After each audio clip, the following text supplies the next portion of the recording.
Welcome. This is Father Joe Chisetti with you once again.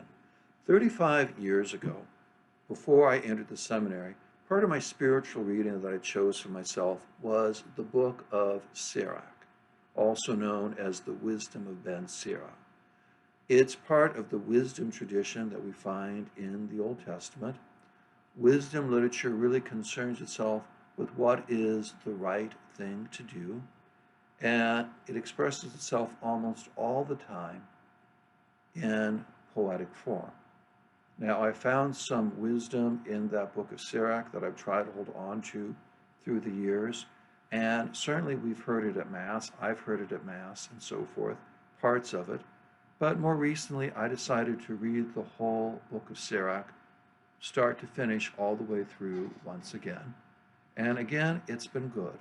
Now, I'm in a different stage in my life than I was 35 years ago, and that affects how we look at things.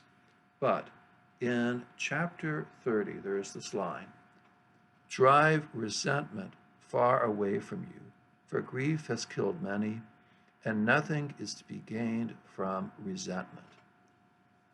Drive resentment far away from you. Nothing is to be gained by resentment. Psalm 37, another one of my favorites of the Psalms, puts it this way: calm your anger, forget your rage, do not fret, it only leads to evil. When we fret and when we are resentful, that becomes very negative behavior for ourselves, much less for other people. Now, the word resentment literally means to feel again. We start to feel that hurt, we start to feel that anger again. And there are many situations in life where we experience resentment. And you know something? We may have really good reason for being resentful. But good reason or not, resentment will not serve us. It will hurt us. If you're familiar with Lewis Carroll's Alice in Wonderland, one of the characters is the Mad Hatter. Now, the Mad Hatter is mad insane, not mad angry. And what I've heard is because in Victorian times, men would wear these beaver skin hats that were treated with mercury, and hatters could go insane. Don't know if that's true or not, but it certainly makes the point that when we hold on to resentment, it's as if we're holding on to poison.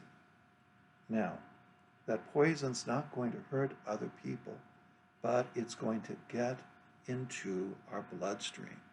It's going to hurt us. And so, good reason or not, again, that resentment is not going to serve us. It's going to hurt us. If you want another metaphor, think of carrying a backpack filled with rocks. It will slow you down. Well, that's what resentment does as well. It slows us down. Now, resentment can be a struggle. Sometimes it feels like we're dealing with a demon of resentment. And I've certainly dealt with resentment in my life. I think you have too. And it's been a struggle. But to have a spiritually, emotionally, and perhaps even physically healthy life, we do well to get rid of resentment. How do we do that? Well, obviously through prayer. Through prayer, we try to let go of it some. And then secondly, just to let go. Let go. To let go and let the poison fall to the ground. To let go of that backpack that's filled with rocks. Two of the most important words in the spiritual life are let go.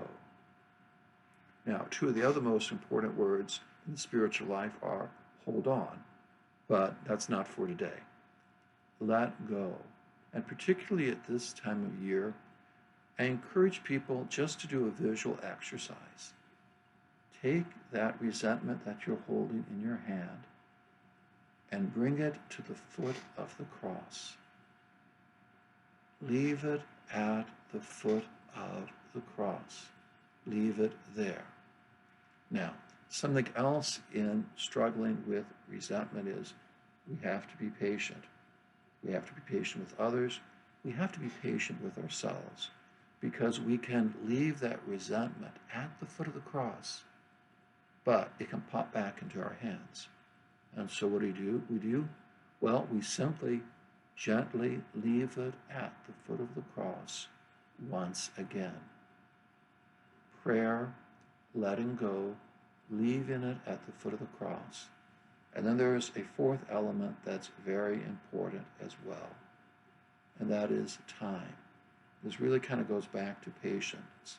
Just sometimes time can work as a bit of a healing tonic that can bring some relief, that can bring some cooling to that inflammation of resentment. And at times, even after years, we can start to think about things again, and they can start to become inflamed again, at which point we need to let go of them again. And sometimes, at least in my own life, after I've been away from that situation, I might start to feel some of that resentment even further. It was almost like, we couldn't quite deal with it all at the time, but then when you're away from it, it starts to unfold some.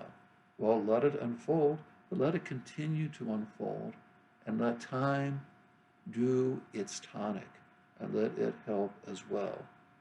As I mentioned, resentment can really be a struggle in life, but we strive to deal with this infection of resentment, this demon of resentment. First of all, with prayer and with patience, we seek to let go two of those most important words in the spiritual life. We seek to leave it at the foot of the cross. And we may have to leave it at the foot of the cross a number of times. And then going back to patience, we let time do its thing as well. God can work through time. The Holy Spirit works through time as well. And so we move forward and we continue to be patient. And we continue to move through this difficult time of life for ourselves, for our parish, for our country and our world. We continue to move through these times with courage, with faith, and with as much enthusiasm as we can reasonably muster. In the meantime, let us continue to pray for each other and for our suffering world.